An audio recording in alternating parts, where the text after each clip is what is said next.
Hello everybody, today we're gonna play a game. So let's play the Scandinavian defense. He's probably gonna take, and then we take back with the queen. So let's see, it's kind of the only move. So I don't really know what he's thinking about, but it's alright. We get out the queen, he's probably gonna attack our queen. We move our queen over, and then we can play the bishop out. Yeah, we see, he's probably gonna reroute the queen. Or we can just first develop our knight, taking some control in the center, getting this bishop out, playing e6. Yeah, so now we pin the knight to the queen. He develops his bishop, and we put the pawn because our bishop is out of the chain. So now we open up the other bishop, and I like putting the bishop over here. And now I actually, instead of going with my queen to this square, I like to this square to put a bit of pressure to his king. So as we see, that's exactly what I'm doing now, and I already have a checkmate threat. It's this. Ooh, but this is actually interesting because we can sacrifice our bishop, but I don't really know if it works. Maybe not. But after we take, we also, so let's just play a nice game, an attacking game, opening up the king. The bishop is here, the knight can jump in any moment, and after we play knight g5, the threat is to play this check with the bishop, and after he takes, it's mate. So he has to move his king, but then we have this cover check. So he jumps in front. But now I actually like this idea of bringing over the rook with a check. Does he have a threat? Also not really. So let's see. Oh, he maybe wants to go there with his bishop, but we just slap. We actually protect that square. If we play this move, but I see we cannot get a rook around because there's this bishop. But that doesn't really matter because I still like this move. Maybe even getting it in the future all the way down, having a checkmate threat over there. Also, I like moving this knight because he cannot take the knight, because then it will be checkmate. But first I stopped this move. He offers a queen trade. We are not gonna take the queen trade, so we just slide our queen one square back, like that, declining the queen trade. He can maybe move back with tempo, but then we have this check. And I don't think that's any good. Still, we have to keep this in mind when the bishop moves away. Also, this is an idea because he cannot take, because then we open up the rook, having checkmate ideas. And when we move here, threat and checkmate. But he can maybe play this move. So let's go with this plan, developing the knight. He cannot take because we made him, and the threat is to take, and also threat and checkmate. So yeah, I already told you about this move. It does just hang this pawn in the center, so I think we should just take that one. Yep, let's just take it. We take the pawn, now we threaten the knight. He cannot take this one because he loses his queen because he's pinned. We can use his queen. Yeah, he grabs the pawn. But now we just long castle, threaten to move the rook here.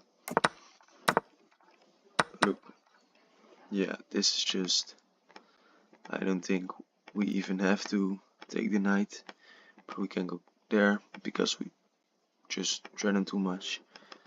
But after that, yeah, so we play the rook here. And I want to point out, in this position I could have played this move because it pins the queen, but the queen isn't going anywhere, and I think this puts more pressure instead of winning the queen immediately. But we can look at the analysis in the future, and now this will just be checkmate, or he blocks maybe, but he cannot block because everything hangs, this hangs, and we just move there, let it checkmate our opponent. So that's really nice. But he doesn't even have this intermediate check because it's check to his king. So I think he will resign any moment. Yes, there it is. Nice game. 80-20. So let's go to the analysis. Do we get a brilliant move?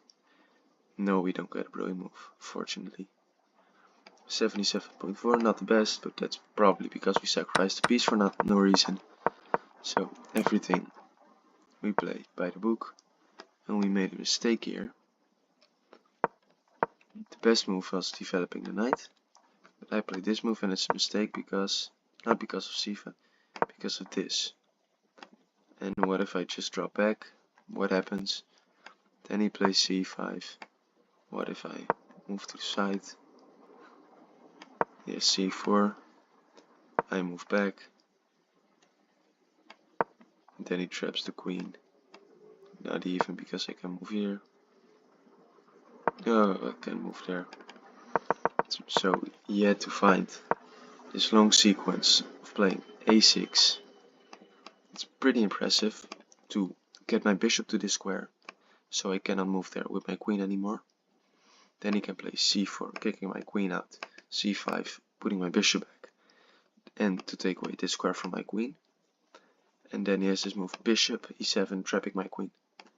Pretty crazy, but he didn't see that, so I shoved over my queen, putting pressure, and I took. The computer doesn't think he should take back. It thinks jumping the knight to the center, attacking my queen, leaving my bishop hanging. But then I wouldn't have that nice squares from my queen, so maybe I should have moved here. And then he takes, and then I take, and this is a better version because he gets an extra tempo. But that didn't happen. He took back, I took, he played this move. And h4 was a bad move. The computer suggests going after the knight already, but I thought having the threat of the rook come over as important, also taking away this square, because I thought after this move there was maybe something like this. But I see now that the best move is to just move away. But I thought after I take, he takes this. It's just a bad position for me. But this pawn hangs, and then threaten this, so he has to move back, I guess. So I think this is too bad also. But that didn't happen. I played h4. We always decline the queen trade because we have our queen ready. We develop the knight, threatening this. Oh, I pushed the wrong button. I'm so sorry. After this, we grab the pawn, best move, plunder. Yeah, like I said, I had this move, rook here. I actually saw it, but I thought I just castle and I have the threat because he cannot move away anywhere, because that he will also lose his queen. But I guess it just worked immediately because we just win the queen. And this is, he still can take, because, oh, we can take now actually, but then we just take with the king. This is just a very good position, but I castled. Still, we're much better, and this just loses to the rook. And here he resigns because this will be mate. So, thank you all for watching, and I hope you learned something about attacking when you sacrifice your bishop at this pawn. So, thank you all for watching. I hope you learned something about the Scandi. Check out my other videos and have a great evening.